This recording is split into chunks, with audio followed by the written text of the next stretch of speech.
بسم الله الرحمن الرحيم وبه نستعين الحمد لله رب العالمين والصلاة والسلام على سيد المرسلين وعلى آله وصحبه أجمعين ومن تبعهم بإحسان إلى يوم الدين.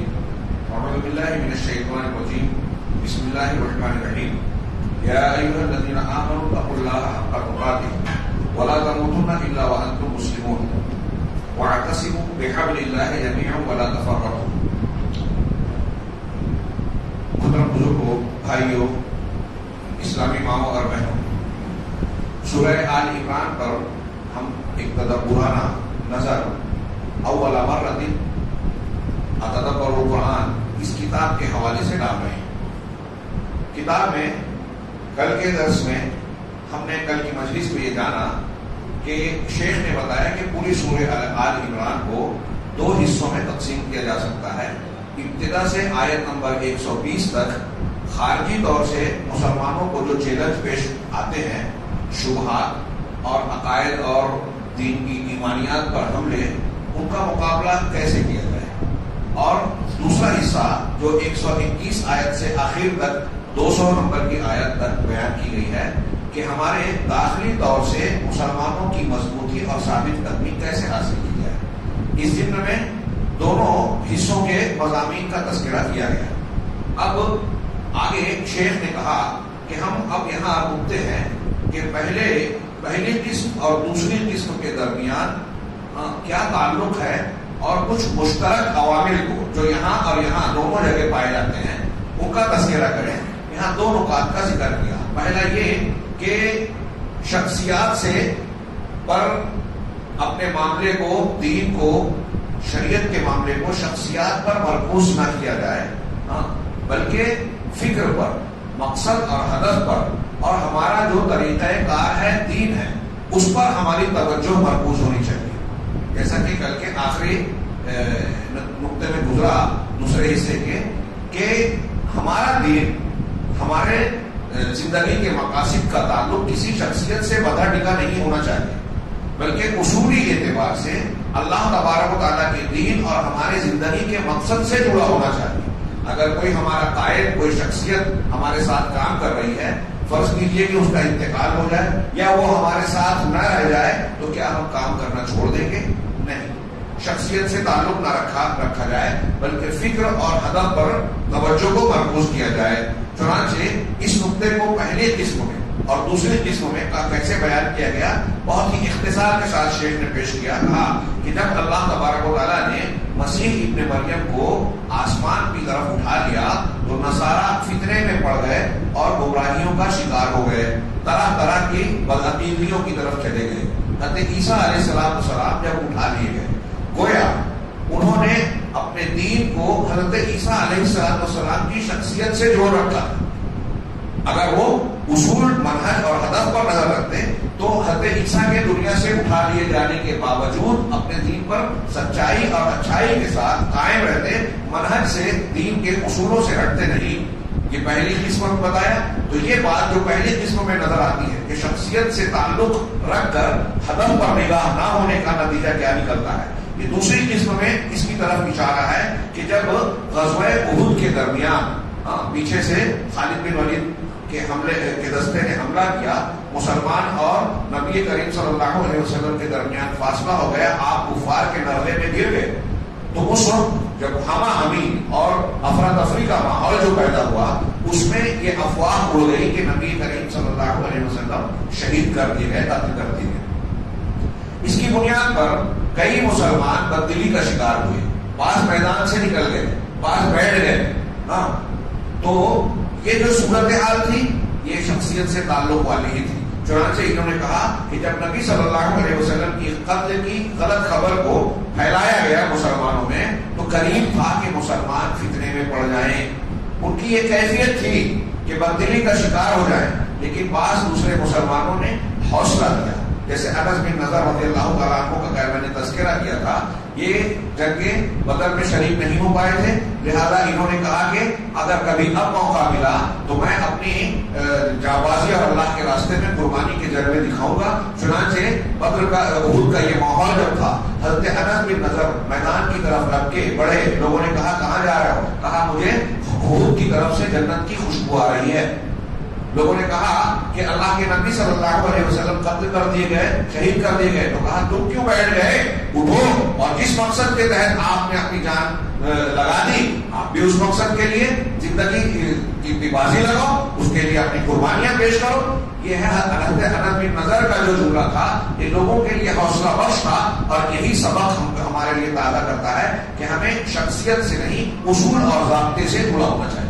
یہاں ایک اصول میں بیان کر رہا ہوں. جہاں تک جناب محمد رسول اللہ صلی اللہ علیہ وسلم کی شخصیت کی بات ہے, تو آپ کی شخصیت کا جو مقام اور مرتبہ ہے اس سے قطعی انکار نہیں ہے. اس کے بغیر آپ اس کو مانے بغیر کوئی شخص مسلمان نہیں ہو سکتا. آپ کی رسالت کو مانے بغیر آپ سے اللہ کے بعد کائنات میں سب سے زیادہ محبت اور آپ کی اتباع کیے بغیر کوئی شخص جنت کے راستے پہ چل ہی نہیں سکتا. یہ ایک اپنی جگہ.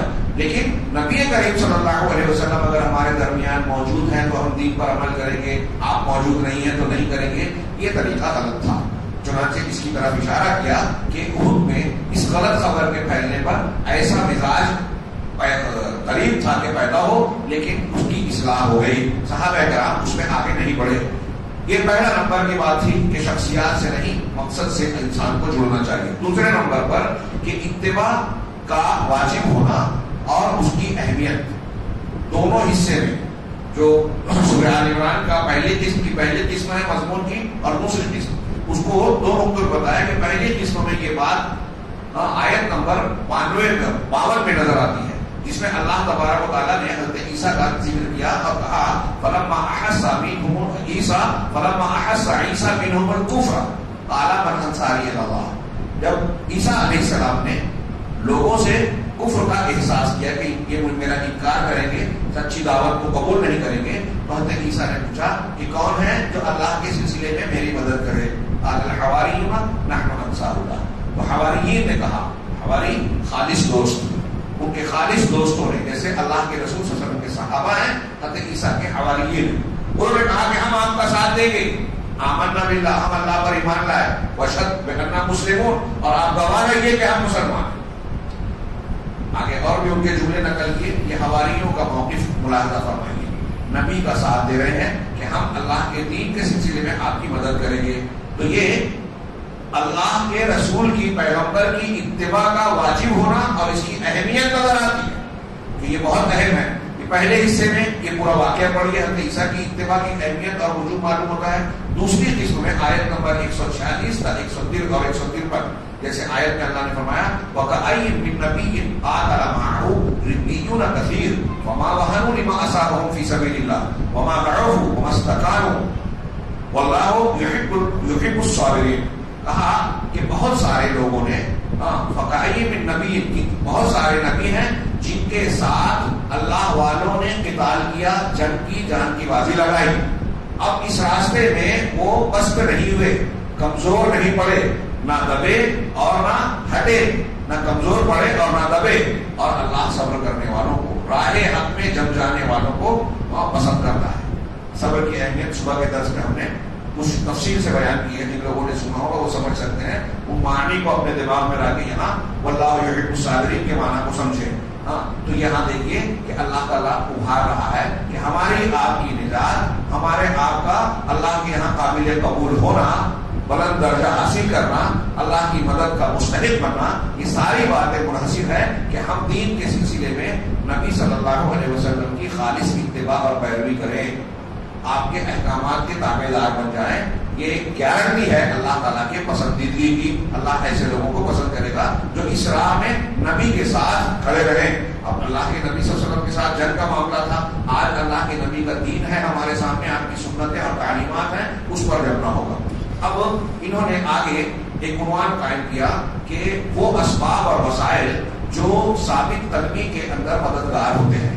سورہ آل عمران کے مضامین میں جیسا کہ بیان کیا گیا تھا کہ اس سورت کا محوری اور مرکزی عنوان کیا ہے, دین پر جم جانا, ثابت قدم رہنا, اپنے آپ کو مضبوط بنانا. تو کون سے اسباب ہیں؟ انہوں نے 5 آیتوں کو 5 مقامات سے ذکر کیا ہے. ہم تیزی سے سرسری طور سے پڑھیں. سب سے پہلی بات کہ تمسک بالقرآن والسنہ, قرآن اور سنت کو مضبوطی سے پکڑ لینا. ثابت قدمی کے لیے, دین پر جمے رہنے کے لیے, گمراہی سے بچنے کے لیے یہ ضروری ہے. وَكَيْفَ تَكْفُرُونَ آیت پیش کی ہے، آیت نمبر 101، وَكَيْفَ تَكْفُرُونَ وَأَنْتُمْ تُتْلَى عَلَيْكُمْ آیَاتُ اللَّهِ، تم کیسے کفر کر سکتے ہو جبکہ تم پر اللہ کی آیتوں کی تلاوت کی جاتی ہے، وَفِيكُمْ رَسُولُهُ، اور تمہارے بیچ میں اس کا رسول بھی موجود ہے۔ اللہ کی آیتیں ہیں اور رسول ہیں، آج ہمارے درمیان قرآن ہے، رسول اللہ صلی اللہ علیہ وسلم کی تعلیمات ہیں، تو اس کے ہوتے ہوئے کفر کرنا کیسے ممکن ہے، کیسے ہو سکتا ہے؟ نہیں کرنا چاہیے۔ وَمَن يَعْتَصِم بِاللَّهِ، جو اللہ کو مضبوطی سے پکڑ لے، اعتصام باللہ کا مطلب کیا ہوتا ہے؟ اللہ پر بھروسہ کرنا اور اللہ تبارک و تعالیٰ کے دین کو مضبوطی سے تھام لینا۔ جو اللہ تبارک و تعالیٰ کو پکڑے گا مضبوطی سے، یعنی اس کے دین کو تھام کر اللہ تبارک و تعالیٰ کے بھروسے ہے اپنی زندگی گزارے گا۔ آج مسلمانوں کو اس سبق کی بنیادی ضرورت ہے ثابت کرنے کی، ادھر ادھر دوڑ رہے ہیں، اسی لیے اللہ کی مدد سے، میں نے کل اس سے پہلے کے درس میں بات آئی تھی شیخ ربیع کے حوالے سے کہ مسلمانوں کی مدد کیوں نہیں ہو رہی ہے؟ جب انہوں نے توحید کو، دین کی بنیاد کو ضائع کیا، اللہ کی مدد سے محروم ہو گئے۔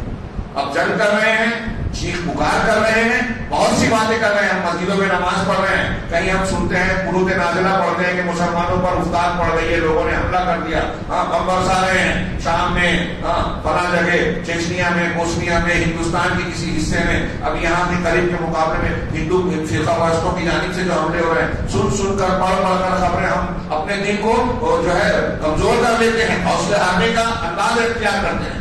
میں ہمیشہ کہتا ہوں کہ کوئی دشمن، کوئی مخالف ایسا نہیں ہے جس سے ہمیں ڈرنے کی ضرورت ہے۔ ہمیں اگر ڈرنا ہے تو صرف اس بات سے کہ ہمارا تعلق اللہ سے کمزور ہو جائے، دین سے کمزور ہو جائے، ہم گنہگار ہو جائیں۔ ہمارے لیے سب سے زیادہ ڈرنے کی چیز گناہ ہے، اور گناہ میں سر فہرست شرک اور بدعت ہے۔ اگر یہ ہے تو اللہ سے ڈرنا چاہیے۔ ایک چھوٹی سے چھوٹی طاقت بھی ہم کو نقصان پہنچا سکتی ہے، اور اگر ایمان مضبوط ہے، اللہ پر توکل ہے، دین پر عمل ہے ہمارا، تو پھر وقت کا کوئی نمرود، کوئی فرعون ابراہیم علیہ السلام کو، موسیٰ علیہ السلام کو، ان کے ماننے والوں کو نقصان نہیں پہنچا سکتا۔ یہ جملہ جو میں نمرود اور دو نبیوں کا لے کر کہا، اشارے کی طرف کہ ہمارے درمیان ان کا واقعہ ہے۔ جو اللہ تبارک و تعالیٰ نے وہاں مدد کی تھی، ابراہیم کے لیے آگ کو ٹھنڈا کر دیا تھا، وہی اللہ تعالیٰ ہمیں بھی بچا سکتا ہے اور بچانے کی پوری قدرت رکھتا ہے، لیکن ہم اس کی مدد کے اپنے آپ کو مستحق بنائیں تب۔ اس کی بنیاد کیا ہے کہ ہم اللہ تعالیٰ کو مضبوط تھام لے ہوئے، کفر سے بچیں۔ جو غلط افکار اور فکریں ہمارے درمیان ہیں، دیکھیے آج مجھ کو میں کھل کے بولوں تو برا نہ مانے، مسلمان کہلانے والے لوگوں میں کون سا شرک کی کون سی قسم ہے جو نہیں پائی جاتی؟ ہندوؤں کا شرک ہو، عیسائیوں کا شرک ہو، یہودیوں کا شرک ہو، ملحدین کا شرک ہو، مسلمانوں میں ہر قسم کا شرک پایا جاتا ہے۔ ہندوؤں کے یہاں وحدت الوجود ہے، جتنے کنکر اتنے شنکر، ہر چیز میں بھگوان پرماتما بولتے ہیں۔ ہمارے یہاں صوفیوں کے یہاں یہی عقیدہ ہے، وحدت الوجود، سب چیز میں اللہ ہے، مورتی میں بھی اللہ ہے، ہندو پوج رہے اس کی اس میں بھی اللہ ہے۔ یہ میں نے بتایا تھا، دیوبند کے مفتی صاحب بھی بھری مجلس میں کہہ رہے ہیں سائے کے ہاں صحیح بات ہے، انتہائی غلط بات ہے، ہندوانہ عقیدہ ہے یہ صوفی اور ابن عربی کا عقیدہ، جو یہ کہتے ہیں کہ قرآن شریف سکھاتا ہے، ان کی تعلیم میں توحید ہے۔ اتنی بڑی جرأت و جسارت اور گستاخی ہے۔ اللہ تبارک و تعالیٰ کا یہ قرآن کتاب ہدایت ہے، اس کے نزول کی بنیاد پر جشن منایا جا رہا ہے، یہ رمضان مبارک کے روزے، قیام اللیل، عبادتیں، یہ اسی کی مناسبت سے اتنی فضیلتیں اور اتنا اہتمام اللہ رب العالمین نے ہمارے لیے کیا کہ ہم قرآن سے جڑ جائیں، قرآنی انسان بن جائیں، اور اسی سلسلے میں ہم یہ کوشش کر رہے ہیں اللہ ہمیں اخلاص دے۔ تو بہرحال مسلمانوں میں اب وحدت الوجود ہندوؤں والا پایا جاتا ہے، کوئی کہہ رہا ہے حضرت عیسیٰ کو اللہ کا بیٹا، ہمارے یہاں ایسے ہیں قبر پر شخصیت پر جو کہتے ہیں کہ جو اللہ ہے وہی محمد ہے، وہی جو مصطفی ارشتہ ہو خدا بن کر ادھر پڑا ہے مدینے میں مصطفیٰ بن کر، کیا فرق ہے؟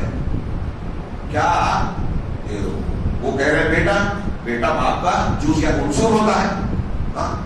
اب یہ کہہ رہے ہیں کہ اللہ کا جوز ہے محمد صلی اللہ علیہ وسلم، بیٹا نہ کہیں، لیکن نتیجہ تو وہی کہہ رہے ہیں۔ اولیاء صالحین اور بزرگان دین کے سلسلے میں یہ مانتے ہیں کہ وہ علم غیب رکھتے ہیں، وہ کائنات میں تصرف رکھتے ہیں، اللہ اولاد نہیں دے رہا ہے، فلاں بزرگ کی درگاہ پر چلے جائیں گے تو اولاد مل جائے گی۔ یہ غیر مسلموں کا جو شرک ہے وہ یہ مسلمانوں میں نہیں، کفار مکہ بھی تو یہ کہتے تھے۔ تو اب شرک ہم کر رہے ہیں، بدعت خرافات کر رہے ہیں، قرآن حدیث کو ماننے کے لیے تیار نہیں ہے، قرآن حدیث کے مقابلے میں نئے نئے کام اور بدعت و خرافات کا ارتکاب کر رہے ہیں، اور پھر یہ امید رکھتے ہیں کہ اللہ کی مدد آئے گی، نہیں آئے گی۔ اللہ کی مدد آنے کی پہلی بنیاد ہم دین پر ثابت قدم رہیں، اور ثابت قدم رہنے کے لیے یہ ضروری ہے کہ اللہ کے دین کو مضبوط پکڑیں، رسول کی تعلیمات کو پکڑیں، ادھر ادھر نہیں جائیں۔ اللہ کے رسول صلی اللہ علیہ وسلم کی تعلیمات کے مقابلے میں ہمارے درمیان آتے ہیں وہ ایسے بزرگ ہیں، وہ ہوا میں اڑتے تھے، وہ پانی پہ چلتے تھے، وہ کرامت کھیلتے تھے، وہ عشاء کے وضو سے اتنے سالوں تک فجر کی نماز پڑھی، یہ کیا وہ کیا، کیا مطلب؟ چلیے ٹھیک ہے مان لیا، ابھی صحیح غلط کی بحث نہیں کرتے کہ یہ صحیح ہے کہ غلط، تھوڑی دیر کے لیے مان لو کہ یہ کرامتیں اور یہ چیزیں ان کے یہاں تھی، تو کیا آپ یہ کہنا چاہتے ہیں کہ جو عشاء کے وضو سے فجر کی نماز 40 سال تک 80 سال تک پوری زندگی پڑھتے رہے ان کو ہم رسول کا مقام دے دیں؟ کیا یہ جائز ہے؟ دنیا کا کوئی ایک عالم اور ایک مفتی یہ بول سکتا ہے کہ اللہ تعالیٰ نے رسول کو جو مقام دیا ہے وَمَا آتَاكُمُ الرَّسُولُ فَخُذُوهُ وَمَا نَهَاكُمْ عَنْهُ فَانْتَهُوا، جو رسول دے لے لو، جس سے منع کر دے رک جاؤ۔ کیا کائنات کی کوئی بھی ہستی اس مقام کو پا سکتی ہے؟ اللہ کے رسول صلی اللہ علیہ وسلم کو چھوڑ کر کوئی حضرت عیسیٰ حضرت موسیٰ کی پیروی کرے آپ کے دین کے مقابلے میں تو گمراہ ہو جائے گا۔ حدیث میں موجود ہے پیغمبر، پچھلے پیغمبر جو پیغمبر برحق ہیں ان کی بات کو لے کر اللہ کے نبی صلی اللہ علیہ وسلم کی بات کو کوئی رد کرے گا تو قرآن اللہ کے رسول نے فرمایا گمراہ ہو جائے گا۔ تو فلاں بزرگ، فلاں پیر، فلاں ولی، فلاں شخصیت، ابا، دادا، پردادا، فلاں مفتی صاحب، ان کی کیا حیثیت ہے؟ غور کرنے کی بات، یہ ثابت کرنے کی پہلی بات ہے کہ وَمَن يَعْتَصِم بِاللَّهِ، جو اللہ کو پکڑ لے گا، اس کے دین کو مضبوط پکڑ لے گا، فقط هُدِیَ إِلَىٰ صِرَاطٍ مستقیم، تو وہ صراط مستقیم کی راہ پا گیا۔ وہ صراط مستقیم پر ہے جو اللہ کو پکڑے، فلاں اور فلاں کو نہیں۔ یہ نمبر 1 بتایا۔ دوسرا، پہلی چیز کیا ہے؟ قرآن حدیث کو مضبوط پکڑنا ثابت کرنے کے لیے۔ دوسری چیز کا ہے اللہ عز و جل کا تقویٰ، روزہ بھی اسی لیے ہے لعلکم تتقون، اور متقیوں کے لیے سارے وعدے ہیں دنیا کے اور آخرت کے قرآن میں۔ یہاں فرمایا ہم وہ خطبۃ الحاجہ میں پڑھتے ہیں، ہمارے نکاح کے وقت بھی یہ خطبہ پڑھا جاتا ہے، کیا اس کی پہلی آیت پڑھتے ہیں یا ایھا الذین آمنوا اتقوا اللہ حق تقاتہ ولا تموتن الا وانتم مسلمون، اے ایمان والو اللہ کا تقوی اختیار کرو ویسا جیسا کہ تقوی اختیار کرنے کا حق ہے، اور تمہاری موت ہرگز نہ ہے مگر جب آئے تو تم مسلمان ہو۔ اب ہمیں پتہ ہے کیا کہ کب مرنے والے ہیں؟ نہیں معلوم، نہ جانے کس گلی میں زندگی کی شام ہو جائے، کسی کو نہیں پتا۔ لہذا جب یہ پتہ نہیں ہے تو ہمیں ہر وقت موت کا استقبال کرنے کے لیے تیار رہنا چاہیے۔ اسلام کی چیزوں پر عمل، اگر کبھی بشری تقاضے سے کوئی گناہ ہو گیا، غلطی ہو گئی، فوراً جیسے ہی احساس ہو فوراً توبہ کرنا چاہیے، کہیں ایسا نہ ہو کہ گناہ کی حالت میں بغیر توبہ کیے اللہ ہمارے موت آ جائے۔ تو اسلام کی حالت میں یعنی اللہ کی تابعداری کی حالت میں ہماری موت ہو۔ یہ آیت جب نازل ہوئی صحابہ کو شاک ہوئی کہ ہم اللہ کے تقوی کا حق کیسے ادا کر سکتے ہیں، تو اللہ نے قرآن کی دوسری آیت بتائی فاتقوا اللہ ما استطعتم، جتنی تمہاری طاقت ہے اتنا ڈرو۔ ہمارے اندر جتنی طاقت ہے اتنا ڈرنا چاہیے۔ حضرت عبداللہ بن مسعود نے اس کی بڑی مختصر اور بڑی جامع تشریح کی کہ اللہ سے تقوی، حق تقوی کیسے کیا جائے، وہ اس طرح سے کہ اللہ کا مسلسل ذکر کیا جائے، اللہ کو بھولا نہ جائے، اللہ کی نعمتوں کا شکر کیا جائے، ناشکری نہ کی جائے، اللہ تبارک و تعالیٰ کی نعمتوں کا شکر ادا کیا جائے، ناشکری نہ کی جائے، اور اس کا مسلسل ذکر کیا جائے، اس کو فراموش نہ کیا جائے۔ ہم ہر وقت ہمیں اللہ یاد رکھنا چاہیے۔ سبحان اللہ، الحمدللہ، اللہ پر جو اذکار صبح شام کے اذکار کی اتنی فضیلت ہے، بلکہ اللہ کے رسول سے ایک روایت یہ بھی ہے کہ روزے کی حالت میں بھی اللہ کے رسول سے پوچھا گیا کہ سب سے زیادہ اللہ کے نزدیک اچھا روزے دار کون ہے، تو آپ نے فرمایا کہ اکثرهم ذکرا للہ، کہ جو وہ روزے دار جو سب سے زیادہ اللہ کا ذکر کرتا ہے۔ اللہ کے ذکر کا ایک مستقل عنوان اور بہت اہمیت کی چیز ہے۔ یہ ذکر اگر ہم زبان سے کرتے ہیں، دل میں نہیں ہے اور ہمارے معاملات میں اس کے اثرات نہیں ہیں، تو یہ ذکر کوئی معنی نہیں کرتا۔ جب ہم اللہ اکبر کہہ رہے ہیں، اللہ سب سے بڑا، زبان سے کہہ رہے ہیں، تو دل میں بھی ہونا چاہیے کہ ہم چھوٹے ہیں، ورنہ چھوٹے ہیں۔ ساری کائنات کے لوگ اللہ کے مقابلے میں چھوٹے، کوئی حیثیت نہیں رکھتے۔ اب اگر کوئی تکبر کر رہا ہے، اللہ کا شکار ہے، میں نہیں مانتا، ایک حدیث سنائی جائے، قرآن کی آیت سنائی جائے کہ بھائی ایسا ایسا جھگڑا ہوا ہے، آپ معاف کر دیجئے، آپ جو فلاں چیز کھا رہے ہیں وہ حرام ہے، وہ چھوڑ دیجئے، آپ اپنی بہن پر، اپنی بیٹی پر، اپنی بیوی پر ظلم کر رہے ہیں، مت کیجئے، یہ اللہ نے منع کیا ہے، میں کیوں مانوں؟ یہ تکبر آ گیا کہ اللہ اکبر نہیں کہہ رہا ہے، اس کا عمل زبان سے تو کہہ رہا ہے، عمل سے نہیں کہہ رہا ہے، اپنے آپ کو بڑا مان رہا ہے، اللہ کی بات نہیں مان رہا ہے۔ تو اللہ کا ذکر ہمیشہ ہو تو ہماری زندگی ہر مقام پر اللہ کے دین کی تابعداری کرے گی۔ تو تقویٰ پہلے، یہ آیت جو بتائی آیت نمبر 102 101 تھی 102 میں تقویٰ. پہلے قرآن و حدیث کو مضبوط پکڑنا, دوسرا تقویٰ. یہ جب دو چیزیں ہوگی تو انسان ذاتی طور پر اچھا انسان اور اچھا مسلمان بنے گا. اب جب آپ اچھے مسلمان بن گئے تو اب اکیلے میں نہیں رہ سکتے, سماج میں رہتے ہیں, آپ کو جڑ کر رہنا ہے. تو تیسرے نمبر پر کہا الاعتصام باللہ ولزوم الجماعہ, اللہ کو مضبوطی سے پکڑنا اور جماعت کو لازم پکڑنا, مسلمانوں کی جو اہل حق کی جماعت ہے اس کو پکڑنا. اللہ نے فرمایا واعتصموا بحبل اللہ جميعا, اللہ کی رسی کو سب مل کر مضبوطی سے پکڑ لو. یہ دروس رمضان یا مجالس قرآن میں شیخ ربیع نے انہی آیتوں پر کافی تفصیل سے درس دیا رمضان کی مجلس میں. ارادہ تھا کہ میں اس پر گفتگو کروں, لیکن اختصار کے ساتھ ہم اس مضمون کو سمجھ لیں کہ اللہ کہہ رہا ہے کہ قرآن حدیث کو اور تقوی کو جب آپ نے اختیار کر لیا تو تیسرے نمبر پر اللہ کی سب مل کر رسی پکڑو, مطلب جماعت کو لازم پکڑو. اللہ کی رسی کیا ہے؟ قرآن ہے, اسلام ہے, صراط مستقیم, نبی صلی اللہ علیہ وسلم کا لایا ہوا دین. اب تشریح اس سے بھی کرے, سب ایک دوسرے سے جڑی ہوئی چیزیں. تو اس رسی کو سب کو مل کے پکڑنا ہے. ولا تتفرقوا, اور فرقہ فرقہ نہیں بننا ہے. اب فرقہ فرقہ اس کا مطلب یہ کہ جب ہم اللہ کی رسی کو مل کے پکڑے رہیں گے تو فرقے ختم ہو جائیں گے. فرقہ ہے اس کا مطلب رسی کو مل کر ہم نے پکڑا نہیں ہے. آج مسلمانوں کے فرقے ہیں, کیوں ہیں؟ اس لیے کہ رسی کو مل کر نہیں پکڑا. توحید اور اتباع سنت پر سب لوگ جمع نہیں ہیں. اب ہم اگر کہتے ہیں کہ بھائی وہ شرک ہے, وہ بدعت ہے, وہ ختم کر دو, قرآن حدیث اور سنت پر آ جاؤ, تو کہتے دیکھو اختلافی مسئلہ چھوڑ رہے ہیں. اختلافی آپ نے کیا ہے کہ اللہ تبارک و تعالیٰ نے ان آیتوں میں, آگے میں دکتور ربیع صاحب نے بیان کیا کہ یہود و نصارہ کی ان آیتوں میں اللہ نے مذمت کی ہے کہ انہوں نے فرقہ بندی اختیار کی.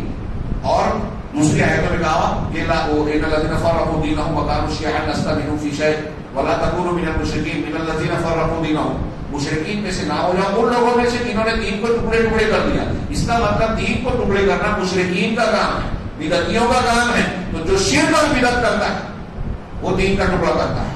یہ قرآن کہہ رہا ہے. یہود و نصارہ میں بھی یہی تھے. شیخ ربیع نے کہا کہ امت مسلمہ میں بھی جن لوگوں نے دین کو بانٹا الگ الگ مسلک میں, وہ یا تو شرک کرنے والے ہیں یا بدعت کرنے والے ہیں. راہ حق سے, صحیح منہج سے جو ہٹ گیا وہ فرقہ بنایا, نیا راستہ بنایا. جو اسی راستے پر چل رہا ہے جو محمد رسول اللہ صلی اللہ علیہ وسلم اور صحابہ کا ہے, وہ صراط مستقیم پر ہے. وہ جماعت نہیں ہے, وہ فرقہ نہیں بنا, وہ اسی راستے پر چل رہا ہے. یہی اللہ کی رسی کو مضبوطی سے پکڑنا. اب اگر اسی راستے پر لوگ جمع ہوتے جائیں, اتحاد ہوتا جائے گا. تو توحید صف کے لیے توحید رب ضروری ہے. رب کو ایک مانو, محمد صلی اللہ علیہ وسلم کے دین پر اکٹھا ہو جاؤ, تو توحید صف یعنی اتحاد و اتفاق قائم ہوگا. کاش کے تفصیلی موقع ہوتا. اللہ نے آگے فرمایا واذکروا نعمت اللہ علیکم اذ کنتم اعداء فالف بین قلوبکم. اللہ کی اس نعمت کو یاد کرو جبکہ تم ایک دوسرے کے دشمن تھے, جانی دشمن. ایک ایک معاملے پر سالہ سال جنگیں ہوتی تھی مکہ والوں میں, مدینہ والوں میں, جاہلیت کے زمانے میں. فالف بین قلوبکم, اللہ نے تمہارے دلوں کو جوڑ دیا. فاصبحتم بنعمتہ اخوانا, لیکن تم اللہ کی نعمت کے ذریعے سے بھائی بھائی بن گئے. اللہ کی کون سی نعمت تھی جس سے بھائی بھائی بن گئے؟ اسلام. آج اسی اسلام کو حقارات مانتے ہیں. مسلک کے جھگڑے, برادری کے جھگڑے, علاقے کے جھگڑے, گھر میں بھائی بھائی کے جھگڑے وراثت کی اور کسی بنیاد پر, چچا سے جھگڑا بھتیجے کا, فلاں کا جھگڑا فلاں سے, پڑوسی کا جھگڑا پڑوسی سے. اسلام کی نعمت پانے کے بعد اہل جاہلیت ایک دوسرے کے لیے ایسے بھائی ہو گئے کہ ہر قسم کی قربانی دینے کے لیے تیار ہو گئے. کہتے تھے صحابہ کرام, مکہ سے مدینہ گیا حضرت عبدالرحمن بن عوف کو اللہ کے رسول نے انصار میں سے صحابہ نبی کا بھائی بنایا مواخات کے طور پہ. تو کہا ٹھیک ہے آپ بھائی ہو گئے ہو, چلو میرے گھر, یہ میرا گھر ہے. کیسے؟ بخاری میں نہیں, یہ میرا گھر ہے, میں اس کو آدھا ادا کرتا ہوں, آدھا آپ لے لو, آدھا میں لیتا ہوں. میری 2 بیویاں ہیں, آپ دیکھو جو پسند آئے میں ایک کو طلاق دے دوں گا, عدت کے بعد آپ نکاح کر لیں. آج سگا بھائی ایسا کر سکتا ہے کہ میں ایک مثال دے رہا ہوں, سمندر سے ایک قطرہ. صحابہ کرام کے معاشرے میں ایسی بہت سی مثالیں قربانیوں میں ملیں. حضرت عبدالرحمن بن عوف نے کہا کہ بارک اللہ فی مالک و اہلک, اللہ آپ کے مال اور اہل و عیال میں برکت دے, مجھے یہ نہیں چاہیے, آپ بازار کا راستہ بتاؤ. بازار گئے, وہاں تجارت کیا, اللہ نے خوب برکت دی, مالدار بن گئے. فاصبحتم بنعمتہ اخوانا, اللہ کی نعمت کی وجہ سے تم بھائی بھائی بن گئے. وکنتم علی شفا حفرۃ من النار, اور تم جہنم کے کنارے پر تھے, اس کے بہانے پر تھے. فانقذکم منھا, اللہ نے تم کو اس سے بچا لیا. کذالک یبین اللہ لکم آیاتہ لعلکم تہتدون. اپنی آیتوں کو اللہ تعالیٰ اسی طرح صاف صاف کھول کھول کر بیان کرتا ہے تاکہ تم ہدایت پا جاؤ. ان آیتوں پر غور کرو, ہمارے لیے ہدایت کا پورا سامان ہے. اب ہم ماننا نہ چاہیں, سمجھنا نہ چاہیں تو یہ الگ بات ہے. سارے مسلمانوں کو کہا جا رہا ہے, سارے انسانوں کو کہا جا رہا ہے, سارے مسلمان قرآن کی یہ 2-3 آیتیں بھی اگر سمجھ لیں تو دین پر مضبوط ہو جائیں گے, ایک ہو جائیں گے. اتحاد ہوگا, اور اتحاد ہوگا اللہ کی برکت آئے گی, قوت ہوگی, ورنہ ہوا اکھڑ جائے گی, جیسا کہ قرآن کے دوسرے مقام پر کہا گیا. 4 نمبر پر, یہ تیسرے نمبر پر ہے کہ جماعت کو لازم پکڑا جائے. اس کے آداب و اصول ہیں, اور جماعت اور اتحاد کی اپنی ایک اہمیت ہے. اور یہ اتحاد اور جماعت قرآن و حدیث اور توحید پر ہوگا. توحید کو, سنت کو ضائع کر کے نہیں ہوگا کہ شرک بھی کرو, توحید بھی کرو, بدعت بھی کرو, سنت میں بھی رہو, سب ایک ہو جاؤ. یہ کبھی نہیں ہوگا, دل کبھی نہیں ملے گی. نمبر 4 ثابت کرنے کے لیے چوتھی چیز جو ضروری ہے, آپ خود سدھر گئے, تقویٰ ہو گیا آپ کے اندر, پھر جماعت سے آپ جڑ گئے, ابھی آپ کا فریضہ پورا نہیں ہوا. اب ایک دوسرا کام, چوتھا کام ہے الامر بالمعروف والنہی عن المنکر, نیکی کا حکم دینا, برائی سے روکنا. مسلمانوں کے لیے دین کی دعوت دینا, جیسے ہم سانس لے رہے ہیں نا زندہ رہنے کے لیے, ویسے مسلمانوں کی اجتماعی زندگی کے لیے امر بالمعروف اور نہی عن المنکر ضروری ہے. اگر برائیوں سے روکنے کا سلسلہ رک جائے گا تو قوم پر عذاب آتا ہے. قرآن حدیث کی بہت سی دلیلیں ہیں. ایک گناہ ہو رہا ہے سماج میں, آپ دیکھ کے خاموش ہیں تو آپ اللہ کے عذاب کو دعوت دے رہے ہیں. اس کی مثال دی بخاری کی ایک روایت میں کہ کشتی میں اوپر والے نیچے والوں سے پانی مانگتے ہیں, انہوں نے نہیں دیا. اب نیچے والے اوپر والوں سے پانی مانگ رہے, نہیں دیا. نیچے والے کشتی کی نیچے تہ میں, پیتے میں سوراخ کرتے ہیں کہ ہم سوراخ کر کے پانی لے لیں گے. جب وہ سوراخ کریں گے تو پانی کشتی میں گھسے گا, کشتی ڈوبے گی. تو ڈوبے گی تو کیا صرف نیچے والے غرق ہوں گے؟ نہیں, نیچے والوں کے ساتھ اوپر والے بھی ڈوبے گے. امر بالمعروف نہی عن المنکر بھی اسی لیے ضروری ہے کہ برائی سے اگر آپ نے نہیں روکا تو اللہ کا عذاب آتا ہے. آگے انہی آیتوں میں, آیت نمبر 104 میں اللہ نے فرمایا وَلْتَكُن مِنكُمْ أُمَّةٌ يَدْعُونَ إِلَى الْخَيْرِ وَيَأْمُرُونَ بِالْمَعْرُوفِ وَيَنْهَوْنَ عَنِ الْمُنكَرِ. تم میں ایک امت ہونی چاہیے. وَلْتَكُن مِنكُم میں مین کو کچھ لوگوں نے تبعیضیہ اور کچھ لوگوں نے بیانیہ مانا. سارے مسلمانوں کو بیانیہ مانے تو سارے مسلمانوں کو دعوت کا فریضہ عائد ہوتا ہے. مرد اور عورت کو, صبح کے درس میں نے بیان کیا, ہر ایک کو اپنے علم, اپنی طاقت اور اپنے دائرے کے اعتبار سے یہ فریضہ نبھانا ہے. تو تم میں ایک جماعت ہو جو خیر کی طرف لوگوں کو بلائے. وَيَأْمُرُونَ بِالْمَعْرُوفِ, معروف کا حکم دے. وَيَنْهَوْنَ عَنِ الْمُنكَرِ, اور منکر سے روکے. معروف میں سب سے بڑا معروف توحید ہے, منکر میں سب سے بڑا منکر شرک ہے. تو شرک کا, توحید کا حکم دینا, شرک سے روکنا, یہ اللہ کہہ رہا ہے. اب ہمارے یہاں بہت سی دعوتیں موجود ہیں, کوئی فضائل کی دعوت دے رہا ہے, کوئی حاکمیت کی بات کرتا ہے, کوئی تصوف کی, اور کوئی فنا اور فنا چیز کی بات کرتا ہے, اور شرک سے نہیں روکتے کہ اس میں جھگڑا ہوگا, بدعت سے منع نہیں کرتے, توحید کی دعوت نہیں دیتے, اپنی دعوت اور اپنے منہج کی بنیاد توحید کو نہیں بناتے جو تمام انبیاء کا طریقہ تھا. کتنی بڑی بدقسمتی کی بات ہے. تو دعوت کامیاب کہاں سے ہوگی, مؤثر کہاں سے ہوگی؟ اللہ نے فرمایا وَأُولَٰئِکَ هُمُ الْمُفْلِحُونَ, یہی لوگ فلاح پانے والے ہیں. وہ جماعت جو بھلائی کی طرف بلائے گی, نیکی کا حکم دے گی, برائی سے بچائے گی, یہی فلاح. مطلب اس کا الٹا معنی کیا ہوا کہ اگر ہم نیکی کی تو لوگوں کو نیکی کا حکم نہ دیں, برائیوں سے نہ روکیں, تو ہم فلاح پانے والوں میں نہیں ہوں گے. نمبر 5 اور آخری ثابت کرنے کی بنیاد بتائی کہ ترک الاختلاف فی الدین, دین کے معاملے میں اختلاف کو چھوڑ دینا. یہود و نصارہ نے جو طریقہ اختیار کیا تھا, اگر وہ اختیار کرو گے تو اختلاف ہوگا, فرقہ بندی ہوگی, جھگڑے ہوں گے, اللہ کی رحمت روٹے گی, اور مسلمانوں کی قوت پارا پارا ہو جائے گی, بکھر جائے گی, غیر مسلم پر ٹوٹ پڑے گے جیسے دسترخوان پر بھوکے ٹوٹتے ہیں. یہ کیسے ہوتا ہے؟ بدعت و خرافات سے یہ اختلاف ہوتا ہے. اور فرمایا وَلَا تَكُونُوا كَالَّذِينَ تَفَرَّقُوا وَاخْتَلَفُوا مِن بَعْدِ مَا جَاءَهُمُ الْبَيِّنَاتُ, ان لوگوں کی طرح نہ ہو جاؤ جو فرقوں میں پڑ گئے, اختلاف میں پڑ گئے, بات اس کے کہ ان کے پاس واضح دلیلیں آ چکی تھی. واضح دلیلیں آ جانے کے بعد اختلاف کی گنجائش نہیں ہے. ضروری ہے کہ ایک مسلمان بندہ واضح دلیل کو قبول کر لے, قرآن حدیث کو مان لے. جب قرآن حدیث کو مان لے گا تو اس کا مطلب فرقہ بندی اور اختلاف ختم ہوگا. اختلاف اور فرقہ کب ہوتا ہے؟ جب قرآن حدیث کو نہ مانا جائے, دلائل اور بینات کو نہ مانا جائے, جیسا کہ اس آیت میں اشارہ موجود ہے. من بعد ما جاءهم البینات واولئک لهم عذاب عظیم, انہی کے لیے بہت دردناک عذاب ہے. اس امت کے فرقہ بندی کرنے والے وہی لوگ ہیں جو دین میں نئے نئے اصول, نئے ضابطے, بدعات, خرافات, نئے راستے اور نئے مسلک بناتے ہیں, اور ان کے لیے یہ وعید ہے. تو اس سے بچنا دین پر ثابت قدمی کے لیے ضروری ہے. یہ قرآن کی تعلیم ہے. سورہ آل عمران میں انتہائی شاندار تعلیم ہم کو ملتی ہے. اب تقویٰ, قرآن حدیث کو پکڑا, تقویٰ اختیار کیا, آپ سدھر گئے, جماعت سے جڑ گئے, اجتماعیت بن گئی. پھر جماعت کا اجتماعی کام کیا ہے کہ مل جل کر دعوت کا کام کریں, دفاع کریں, قوت کا استعمال کریں. یہ کام جب مسلمان کی 3 اسٹیپ اگر مسلمانوں میں رہے گی تو مسلمان درست ہوں گے اور دنیا کی کوئی طاقت ان کا کچھ بگاڑ نہیں پائے گی، وہ اب تک امریکہ ہو یا کوئی بھی ہو۔ آگے من فوائد واللطائف کی صورت، اس صورت کے فوائد و لطائف کے تحت انہوں نے 2-3 نکات بیان کیے ہیں۔ فرمایا کہ اللہ تعالیٰ نے اس کی صورت میں ایک جگہ کہا یا مریم اقنتی لربک واسجدی وارکعی مع الراکعین، اے مریم اپنے پروردگار کی اطاعت کرتی رہے۔ ایک خاتون کو خطاب کر کے کہا، حضرت مریم علیہ السلام، دیکھیے ان کے خاندان پہ اس سورہ کا نام ہے آل عمران، سورہ مریم ایک سورہ الگ سے ہے، اور شاید میں جانتا ہوں کہ خواتین میں یہی ایک عورت ہے جن کا قرآن میں نام کے ساتھ ذکر ہے، یہ بڑی کامل خاتون، قوت تو عورتوں میں نہیں تھی لیکن نبی کی یہ والدہ ہے اور ان کا بڑا اونچا مقام ہے۔ چنانچہ اللہ نے کہا اے مریم اپنے پروردگار کی فرما برداری کرتی ہے، واسجدی سجدہ کر، وارکعی مع الراکعین اور رکوع کرنے والوں کے ساتھ رکوع کرو۔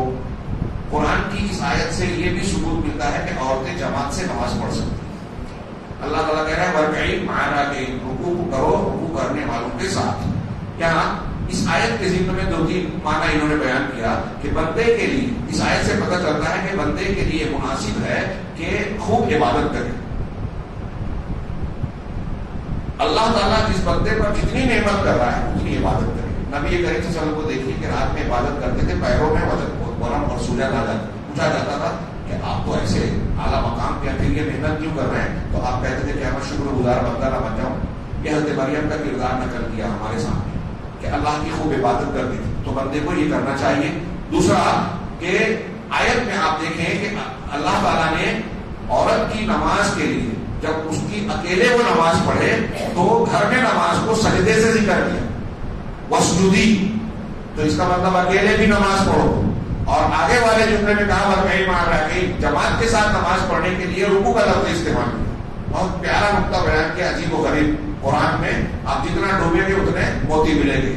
تو یہ کہہ رہے ہیں کہ اللہ تعالیٰ نے جب حضرت مریم کو کہا کہ تم نماز پڑھو اکیلے گھر میں تو واسجدی کہا، اور جب جماعت کے ساتھ پڑھو تو اس کے لیے کہا وارکعی مع الراکعین۔ یہاں کیا نقطہ نکالا انہوں نے، یہ بیان کیا علماء کے حوالے سے کہ جماعت کی نماز رکوع سے، اس میں یہ اشارہ ہے کہ سجدہ رکوع سے افضل ہے، نماز میں سجدہ رکوع سے افضل ہے۔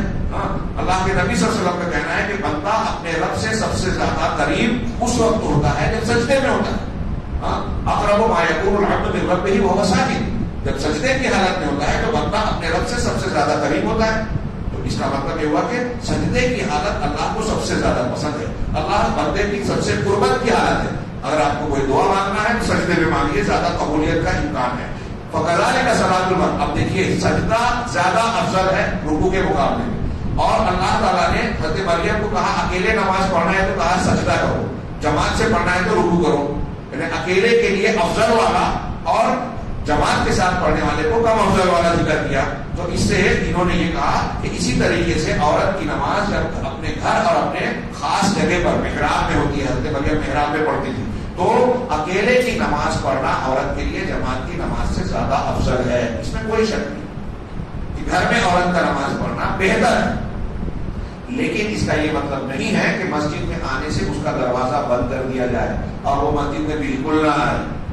میں ایسا مانتا ہوں کہ مسجدوں سے اپنی مسلم خواتین کا راستہ بند کر دینے کا نتیجہ آج ہم بھگت رہے ہیں کہ ہماری بچیاں دین سے دور ہو گئی، وہ ٹی وی چینل پہ سیریل تو دیکھتی ہیں، فلمیں تو دیکھتی ہیں، گندے مقامات پر، تفریح کی جگہوں پر، کالج میں بے پردگی کی جگہوں پر تو جاتی ہیں، مسجد میں نہیں آتی جہاں دین سنیں، درس سنیں، قرآن حدیث کی باتیں سنیں، عقیدے کی اہمیت جانیں، اپنے دین کی اہمیت کو جانیں۔ نتیجہ وہ دین سے دور اور دور تر ہوتی چلی گئی۔ آج ہماری بچیاں ہمارے پورے قوم کے لیے تماشا بن کر بے غیرتی کا سامان فراہم کر رہی ہیں کہ غیروں کے ساتھ ان کے رشتے اور تعلقات ہو رہے ہیں، خبریں آ رہی ہیں، اور ہم بیان کرنے پر مجبور ہیں، جو بیان کرتے ہوئے بھی برا محسوس ہوتا ہے۔ تو بہرحال عورتوں کی یہ بالکل صحیح ہے کہ مسجد میں، لیکن اللہ کے رسول نے فرمایا کہ اگر کوئی عورت مسجد میں نماز پڑھنا جا رہی ہے تو لا تمنعوا اماء اللہ عن بیوت اللہ، بخاری مسلم ترمذی ہر حدیث کی کتاب میں ملے گی یہ حدیث، اللہ کی بندیوں کو، اللہ کے گھروں سے بندوں کو، اگر کوئی عورت مسجد جا کے نماز پڑھنا چاہتی ہے تو کسی مرد کو یہ اختیار نہیں ہے کہ روک دے۔ کہتے ہیں کہ حضرت عمر فاروق نے روک دیا تھا، میں نے بہت ڈھونڈا، اپنے حنفی دوستوں سے پوچھا، کسی نے کوئی دلیل نہیں دی، بلکہ بخاری میں ایک روایت ملتی ہے کہ ایک مرتبہ ان کی بیوی نماز پڑھ کے لوٹی حضرت عاتقہ مسجد سے، تو حضرت عمر کے بیٹے نے کہا، آج غنی ابن عمر رضی اللہ تعالیٰ عنہ، یہ بھی بخاری وغیرہ میں کہ آپ مسجد گئی تھی، کیا آپ کو پتہ نہیں کہ عمر فاروق کو یہ ناپسند ہے آپ کے شوہر کو؟ تو نے کہا اگر انہیں ناپسند ہے تو منع کیوں نہیں کرتے؟ مجھے منع کرے؟ تو کہا کہ منع اس لیے نہیں کرتے کہ اللہ کے رسول صلی اللہ علیہ وسلم نے منع کیا ہے کہ عورتیں اگر جائیں تو تم روک نہیں سکتے. تو کہا جب وہ نہیں روک سکتے تو منع نہیں کریں گے تو میں ہمیشہ جاؤں گی، اللہ کی قسم میں جاتی رہوں گی. اور جاتی ہے. حضرت عمر نے منع نہیں کیا. کیوں نہیں کیا؟ اللہ کے رسول نے منع کرنے سے منع کیا. اور آج ہمارے لوگ جرأت کرتے ہیں کہ نہیں جانا چاہیے، فتنے کا دور ہے. اب کوئی مفتی فتوا دے دے کہ غیر مسلموں سے شادی کر رہی ہے تو کالج جانا بند کر دے. فتنہ نہیں ہے. اس سے بڑا فتنہ کیا ہوگا کہ عقیدہ، دین اور آخرت گنوا دے گے، اپنے دین کو گنوا دے گے. یہاں فتوا دیجیے. فتوا نہ دے رہے ہیں تو کم سے کم حفاظت کا انتظام کیجیے. اور اس انتظام میں سے یہ کیا ہے کہ عورتوں کو مسجد سے، دین سے جوڑیے. تو بہرحال یہ ایک نقطہ بیان کیا، کہہ رہے ہیں کہ اور سنت مطہرہ بھی اس معنی کو بیان کرتی ہے، جیسا کہ نبی کریم صلی اللہ علیہ وسلم نے فرمایا کہ عورت کے لیے ان کو خطاب کر کے ابو حمید ساعدی کی بیوی سے اللہ کے رسول نے کہا کہ صلاۃ فی دارک خیر من صلاۃ فی مسجد قوم، کہ تمہاری نماز تمہارے گھر میں، تمہارے گھر قوم کی مسجد کے مقابلے میں زیادہ بہتر ہے. ہاں یہ حوالے وغیرہ دیے ہیں. یہ نمبر 1 تھا. نمبر 2 بیان کی اس صورت میں سورہ آل عمران میں ایک آیت ہے، لن تنالوا البر حتی تنفقوا مما تحبون. تم نیکی کے مقام کو نہیں پا سکتے یہاں تک کہ اللہ کے راستے میں وہ چیز خرچ نہ کرو جو تمہیں پسند ہو. اپنی پسندیدہ چیز اللہ کے راستے میں خرچ کرو. علامہ ابن عثیمین رحمہ اللہ اس آیت کے ذکر میں ایک پیاری بات کہتے ہیں کہ ہم کو اور آپ کو، ہر انسان کو یہ چاہیے کہ اس آیت پر غور کرے، چاہے ایک مرتبہ، اور اس آیت کی روشنی میں یہ دیکھیں کہ ہماری زندگی میں کون سی چیز میرے پاس ہے جو مجھے بہت پسند ہے، اس کو اللہ کے راستے میں خرچ کرے، تاکہ آیت کا یہ مقام اور یہ جو اللہ تبارک و تعالیٰ نے جو نیکی کا مقام بتایا ہے ہم اسے حاصل کر سکیں. غور کریں میری زندگی میں میرے پاس سب سے قیمتی چیز کیا ہے. ہمارے یہاں ہندوستان میں مزاج لوگ یہ بولتے ہیں، محاورہ بولتے ہیں ہنس کے کہ مری مرغی اللہ کے نام. مرغی مر گئی تو اللہ واسطے خرچ کر دو. وہ کپڑا پھٹ گیا، ہم استعمال نہیں کر سکتے تو غریبوں کو دے دو. کھانا خراب ہونے لگا، بو آنے لگی تو بھوکے کو دے دو. عربوں میں آج بھی لن تنالوا البر والا مزاج ہے کہ وہ کھجور جو ہمارے باغ میں صرف پیدا ہوتی ہے، بہت کم ہوتی ہے، بازار میں نہیں بکتی، بہت قیمتی کھجور ہے، اس کو رکھیں گے، روزے دار لوگوں کو افطار کروائیں گے، نیکی میں لگائیں گے. اس سے پیسہ نہیں کمائیں گے، اللہ کے راستے میں لگائیں گے. تو نیکی پانے کے لیے اعلیٰ سے اعلیٰ چیز. صحابہ کرام نے جب یہ سنا، حضرت ابو طلحہ کا واقعہ میں نے پیچھے بیان کیا تھا جمعہ کے خطبے میں، کہ انہوں نے اپنا باغ جو مدینہ کا اس وقت کا سب سے بڑا اور سب سے قیمتی باغ تھا اللہ کے راستے میں دے دیا. اللہ کے رسول نے کہا کہ اپنے رشتے داروں میں یہ بانٹ دو. بہرحال یہ نمبر 3 انہوں نے بیان کیا کہ اللہ تبارک و تعالیٰ نے اس صورت میں سورہ آل عمران میں ثابت قدمی کا نمونہ 2 عورتوں کو بنا کر پیش کیا. ہماری مائیں بہنیں سنیں، 2 عورتوں کو ثابت قدم کا نمونہ بنا کے پیش کیا. ایک تو زوجۃ عمران کی بیوی، انہوں نے دعا کی تھی، رب انی نظر تو لگا معافی بطنی محررہ، میرے پیٹ میں جو بچہ ہے پروردگار میں اس کو تیرے لیے محرر یعنی دین کے کام میں لگاؤں گی. بچہ پیدا نہیں ہوا، اور ایک عورت، مسلم عورت، مومنہ عورت یہ کہہ رہی ہے کہ پیدا جو بھی بچہ ہوگا تو میں ایسا کروں گا. اب جب بچہ پیدا ہوا تو بچہ کی بجائے بچی پیدا ہوئی حضرت مریم، تو اس پر ان کو افسوس ہوا. پڑھیے سورہ آل عمران، رب انی وضعتها انثى، میں نے تو بچی پیدا کر دی. ولیس الذکر کالانثى، تو ایک عورت جو ہے مرد کی طرح نہیں ہوتی، وہ کام نہیں کر سکتی. لیکن اللہ تبارک و تعالیٰ نے ان کی نیت صادقہ کی بنیاد پر ان کی بیٹی کو بھی وہ مقام دیا جس سے بہت سارے بڑے بڑے مرد نہیں پہنچ سکتے اس مقام.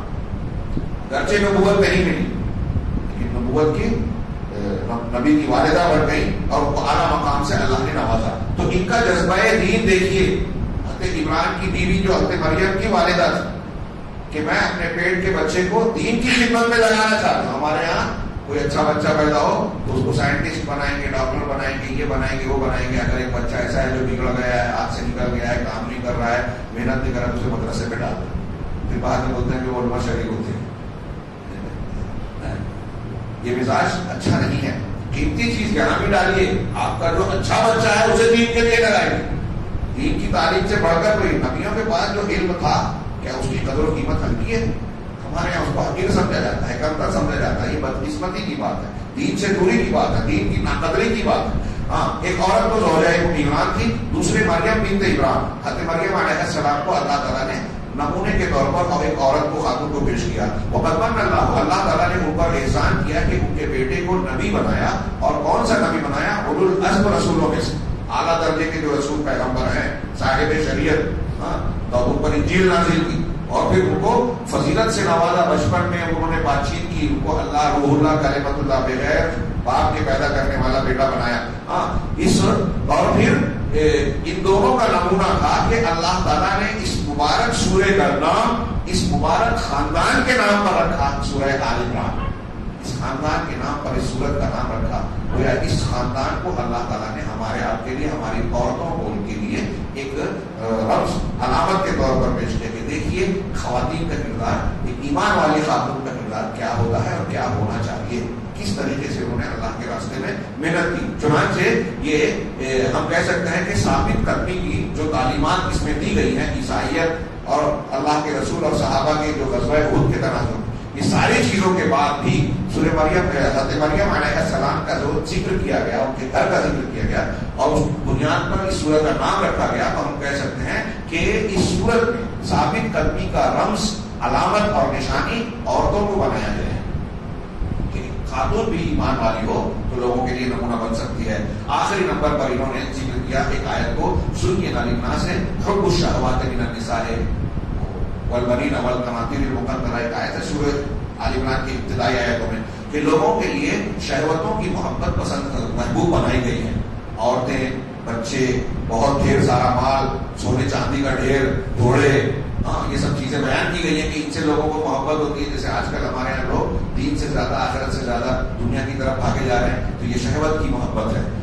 اب لوگوں کے لیے یہ خوبصورت بنائی گئی ہے، تو کس نے خوبصورت بنایا؟ بعض علماء نے کہا کہ مزین کرنے والا، خوبصورت بنانے والا اللہ ہے، بعض نے کہا کہ شیطان ہے۔